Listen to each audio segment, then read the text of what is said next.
So welcome everyone, welcome to Aloo explains. तो अब next video हमारी क्या थी यार? नेक्स्ट वीडियो थी कॉस्ट फंक्शन और ग्रेडियंट डिसेंट के बारे में। कॉस्ट फंक्शन के बारे में मैंने आपको लास्ट वीडियो में थोड़ा बताया था, इसमें मैं थोड़ा और एक्सप्लेन कर देता हूँ। कॉस्ट फंक्शन देखो क्या होता है। कॉस्ट फंक्शन एक ऐसा फंक्शन है जो हमें बताता है कि हमारा मॉडल कितना खराब परफॉर्म कर रहा है, ठीक है, या वो उसमें क्या क्या मिस्टेक्स हैं, कितना उसने अप्रॉक्सीमेटली गलत किया है। और हमें कॉस्ट फंक्शन को करना क्या है, अब जो भी हमारा कॉस्ट है उसे हम हमेशा मिनिमाइज करने का ट्राई करते हैं, तो इसमें भी हम वही करेंगे। सपोज एग्जांपल लेता हूँ, ये हमारी इक्वेशन थी, यहाँ पे मैंने थीटा नॉट को 0 ले लिया फॉर सेक ऑफ सिंप्लिसिटी, और इक्वेशन हमारी क्या बच गई है, सिर्फ H of X equals to theta 1x, ठीक है। अब पहला ये मैंने 3 डेटा पॉइंट्स लिए हैं, 1,1, 2,2 और 3,3 पे। बिल्कुल सिंपल डेटा पॉइंट्स हैं समझाने के लिए। इसकी इस लाइन की इक्वेशन क्या होगी, एज यूजुअल आपको दिख रहा है कि इसका स्लोप क्या आएगा, 1 आएगा, तो इसका स्लोप है 1 और इसकी इक्वेशन है H of X equals to theta 1x, ठीक है। अब मैंने एक एग्जांपल समझाने के लिए कि कॉस्ट फंक्शन कैसे कैलकुलेट होता है, थीटा 1 को ले लिया 0.5 और थीटा 1 को 0, अलग अलग वैल्यूज ले लिए मैंने। थीटा 1 को जब मैं 0.5 लूंगा तो यहाँ पे क्या आएगा, जे ऑफ 0.5, ठीक है। थीटा 1 ये 1 है, ठीक है, क्योंकि यहाँ पे थीटा नॉट को मैंने 0 लिया है। जे ऑफ 0.5, उसके बाद हम इसे कैलकुलेट कैसे करेंगे, इक्वल्स टू 1/2 टाइम्स कितने ट्रेनिंग एग्जाम्पल्स हैं, M equal to training example होता है 1 2 3 एग्जाम्पल है, 2 into 3 summation of I from 1 to 3, क्योंकि हमारे पास 3 ट्रेनिंग एग्जाम्पल है। और ये सेम हमारा formula H of X I minus Y I इसका स्क्वायर पैरामीटराइज्ड बाय थीटा, ठीक है। अब मैं यहाँ पे जल्दी से कैलकुलेट करके दिखाता हूँ, ठीक है। तो क्या होगा, 1/6 टाइम्स एच ऑफ एक्स क्या है हमारा, पहला एच ऑफ एक्स क्या है हमारा, इक्वेशन के अकॉर्डिंग 0.5 वाले के, अगर मैं एक्स पहला लूँ 0.5 है, 0.5 माइनस एक्चुअल वैल्यू क्या है इस पॉइंट पे, डेटा पॉइंट की 1, इसका स्क्वायर, ठीक है, प्लस क्योंकि समेशन है हमें हर एग्जाम्पल का लेना है।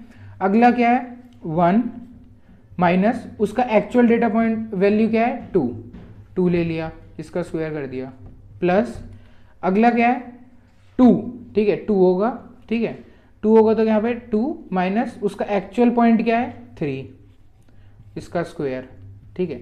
इस पूरे का सम करेंगे हम, ठीक है। अब सपोज इसका सम कितना आएगा, ठीक है, मेरे पास ऑलरेडी कैलकुलेटर वैल्यूज हैं, आप कैलकुलेट अलग से कर सकते हो। 1/6 times 3.5 which will be equal to 0.58, ठीक है, 0.58 वैल्यू आ गई। अब हमें क्या करना है, अब देखो जैसे मैंने यहाँ पे वैल्यूज रखी है ना थीटा 1 की, और मैं आपको दिखाता हूँ कि इसका ग्राफ कैसे बनता है, ठीक है, इन दोनों में बेसिक डिफरेंस क्या होता है।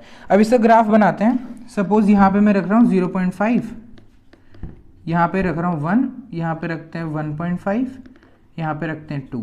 सिमिलरली ऊपर भी 0.5, 1, 1.5 और 2, ठीक है, अप्रॉक्सीमेटली यही है। अभी हमारे पास वैल्यू क्या आई है 0.58। 0.58 कहाँ पे लाई कर रहा है, कुछ यहाँ पे करेगा, और किस वैल्यू पे आई है वो 0.58 किस पे आया है 0.5 पे। तो अब यहाँ पे क्या होगा, सपोज यहाँ पे कुछ वैल्यू आ जाएगी, ठीक है, यहाँ पे कुछ वैल्यू आ गई, तो हम नेक्स्ट वैल्यू के लिए देखते हैं। नेक्स्ट वैल्यू क्या लिया हमने, थीटा 1 को क्या लिया 0, तो 0 पे देखते हैं। यहाँ मैंने थीटा 1 की जगह 0 रखा, ठीक है। सेम हमारे पास 3 ही एग्जाम्पल है, तो 1/2 times 3, 1/6 summation of all the values, ठीक है। 1/6 किया, 1/6 के बाद प्रेडिक्टेड क्या है, क्योंकि ये पूरा ही 0 है, ठीक है, ये क्या है हमारे पास एक्स एक्सिस है, ठीक है, तो हमने 0 - 1 जो कि प्रेडिक्टेड है, 0 - 2 का स्क्वायर एंड 0 - 3 का स्क्वायर, इन सबके स्क्वायर्स का सम क्या आएगा, 9 + 4 = 13, 13 + 1 14, 14/6, 14/6 की अप्रॉक्सीमेट वैल्यू 2.3। अब 2.3 इस ग्राफ में कहाँ पे आएगा, हमने थीटा 1 क्या लिया है 0 लिया है, मतलब कि 0 लिया है। 2.3 क्या है 0.5, 1, 1.5, 2, और इसे हम लेता हूँ 2.5, तो 2.3 यहाँ कहीं आ रहा होगा, ठीक है, यहाँ कहीं 2. देखा था कि देखो अगर थोड़ा सा तुम दिमाग लगाओ, सबसे प्रिसाइज इसमें क्या होगा, लाइन कौन सी आएगी, जो सारे डेटा पॉइंट से पास करेगी, उसका एरर क्या होगा 0 आएगा ऑब्वियसली, अगर वो सारे डेटा पॉइंट से पास कर रही है। तो सारे डेटा पॉइंट से पास करने वाली लाइन कौन सी है, जहाँ पे थीटा 1 के बराबर है, ठीक है। अगर मैं थीटा 1 को 1 के बराबर रखूं तो ऑब्वियसली वो सारे डेटा पॉइंट से पास कर रहा है, तो हमें यहाँ पे तो कॉस्ट फंक्शन कैलकुलेट करने की जरूरत भी नहीं है, वो ऑब्वियसली हमें पता है कि वो क्या आएगा 0 ही आएगा, जी ऑफ थीटा की वैल्यू 0 ही आएगी। अब अगर तुम यार अगर और तुम्हें वैल्यूज के लिए कैलकुलेट करना है तुम कर सकते हो, बट अगर तुम अप्रॉक्सीमेट देखोगे ना तो ये ग्राफ तुम्हारा ऐसे बनेगा, क्या बनेगा, पैराबोलिक बनेगा, ठीक है। जहाँ पे ऑब्वियसली अगर किसी भी क्वाड्रेटिक फंक्शन होता है कोई भी, ठीक है, ये भी एक सॉर्ट ऑफ क्वाड्रेटिक फंक्शन है। क्वाड्रेटिक फंक्शन का हमेशा एक ही मिनिमा आता है, ये हम सबको पता है, ठीक है। तो अगर क्वाड्रेटिक फंक्शन का ग्राफ एक पैराबोला बन रहा है, तो पैराबोला में क्या होता है, एक ही मिनिमा होता है। इस मिनिमा को, ठीक है, ये कैलकुलस का पार्ट है यार, अगर मतलब आपने पहले रिवाइज नहीं कर रखा है तो थोड़ा सा एक बार रिवीजन दे देना। मिनिमा क्या है, दो टाइप के होते हैं, लोकल मिनिमा और ग्लोबल मिनिमम, ठीक है। बट क्योंकि ये कॉस्ट फंक्शन क्या है तुम्हारा, क्वाड्रेटिक है, तो इसमें क्या हो रहा है, एक ही मिनिमा आ रहा है, तो यही इसका लोकल मिनिमम है और यही इसका ग्लोबल मिनिमम भी है। अगर तुम्हारा फंक्शन कुछ ऐसा होता है ना, ऐसा सपोज, ठीक है, ऐसा कुछ फंक्शन है, तो इस फंक्शन में क्या है, ये सब लोकल मिनिमम्स हैं। ग्लोबल मिनिमम क्या आ रहा है उसका, यहाँ पे आ रहा है कहीं पे, ठीक है। तो ये तुम्हारा कंसेप्ट हो गया मिनिमम का। यहाँ पे क्या, कहाँ पे मिनिमम आ रहा है, 1 पे। तो देखो बेसिक डिफरेंस क्या होता है, तुम्हारा जो बेसिक डिफरेंस होता है ना एच ऑफ एक्स और जी ऑफ थीटा में, वो क्या होता है, एच ऑफ एक्स क्या होता है, for a fixed value of theta 1, मतलब कि थीटा नॉट तो हमने 0 कर रखा है, for a fixed value of theta 1 it is basically a function of X, ठीक है। It is basically this Y equals to theta 1 X है सपोज, तो किसी एक थीटा 1 की वैल्यू के लिए एक्स का ही एक फंक्शन है। और जी ऑफ थीटा क्या है तुम्हारा, वो एक कॉस्ट फंक्शन है जो कि पैरामीटर किस पे बेस्ड है, थीटा 1 पे बेस्ड है पूरा। It is a function of x and it is a function of theta 1, ठीक है। ये एक बेसिक डिफरेंस हो गया। और बाकी डिफरेंस तुमने देख ही लिया कि ये जो है ये तुम्हारा रिप्रेजेंट करता है जो एक्चुअल वैल्यू है, जो प्रेडिक्टेड लाइन आई है। और ये क्या बताता है, ये बताता है कि भाई किस पॉइंट पे वो मिनिमम आएगा, ठीक है। मैं थीटा 1 की क्या वैल्यू लूंगा, मतलब कि इस पैरामीटर की मैं क्या वैल्यू लूंगा, इसकी मैं क्या वैल्यू लूंगा कि मेरे पास वो परफेक्ट लाइन आएगी या वो लाइन आएगी जिसमें एरर सबसे कम होगा, ठीक है। अब देखो, अब ये जो हमने ग्राफिकल मेथड किया है, ये किया, अभी तो देखो हमारे पास 3 डेटा पॉइंट्स थे, तो हमें कुछ ज़्यादा मेहनत करनी नहीं पड़ी। बट सपोज करो हमारे पास बहुत सारे डेटा पॉइंट्स हैं, ठीक है, तो क्या तुम ये सबके लिए मैन्युअली कर पाओगे, नहीं कर पाओगे। तो हम क्या करेंगे, अब हम पढ़ेंगे नेक्स्ट टॉपिक जो कि है ग्रेडियंट डिसेंट, जो कि एक ऑप्टिमाइजेशन एल्गोरिदम है, ठीक है। तो वो मैं इसे भी रेस करके एक बार स्टार्ट कर देता हूँ।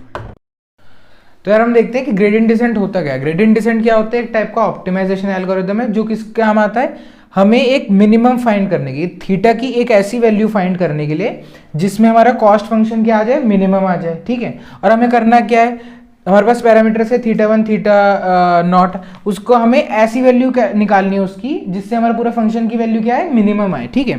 तो हम देखते हैं कैसे करते हैं। फंक्शन हमारा आपको पता है कि ऐसा कुछ दिख रहा था, ठीक है। फंक्शन क्या था, theta naught plus theta 1 x, तो इसमें 2 पैरामीटर्स थे, ठीक है। ऑब्जेक्टिव हमारा क्या है कि हमें इसका मिनिमम फाइंड करना है, parameterised by theta not and theta 1, function को मिनिमाइज करना है। अब हम करते क्या, देखो क्या करते हैं, ये बेसिक स्टेप्स है, ठीक है। Start with some theta not and theta 1, मतलब कुछ भी आप रैंडम वैल्यूज ले सकते हो, आप जनरली 0,0 ले लो, ठीक है, मतलब कि इसकी 0 इसकी 0 या 1 कॉमन ले लो, जैसा आपका इच्छा हो। फिर क्या करना है, हमें थीटा नॉट और थीटा 1 को चेंज करते रहना है इस तरीके से जब तक हमें एक मिनिमम नहीं मिल जाता, ठीक है। थीटा नॉट थीटा 1 की ऐसी वैल्यू नहीं मिल जाती जिसपे ये फंक्शन मिनिमम आ रहा है, ये फंक्शन, ठीक है।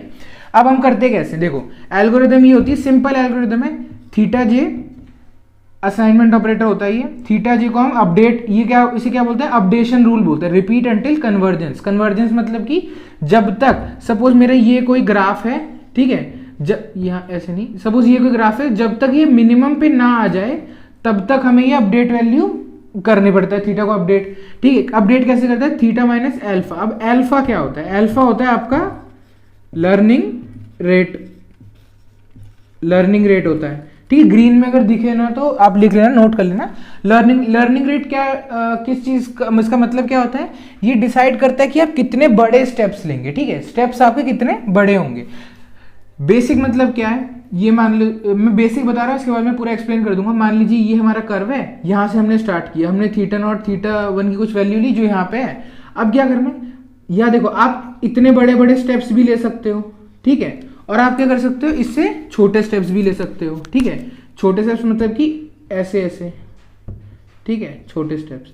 तो अब स्टेप्स कितने बड़े या कितने छोटे लेते हो वो अल्फा डिसाइड करता है, ठीक है, वो अल्फा की वैल्यू डिसाइड करती है, ठीक है। ये आपका आज का होमवर्क है कि आपको ये सोचना है कि अल्फा की वैल्यू छोटी लेनी चाहिए या बड़ी लेनी चाहिए, या किस टाइप की अल्फा की वैल्यू होनी चाहिए, ठीक है। इसका एक मैथमेटिकल प्रूफ है, जैसे आप यहाँ पे देख सकते हो कि डियर हमने डिफरेंशियल यूज किया, पार्शियल डिफरेंशिएशन। तो जे ऑफ थीटा का इक्वेशन क्या था हमारे पास, अगर मैं कहीं भी लिखूंगा यहाँ पे लिख देता हूँ, ठीक है। जे ऑफ थीटा का इक्वेशन क्या था, H of X minus Y का स्क्वायर 1/2m।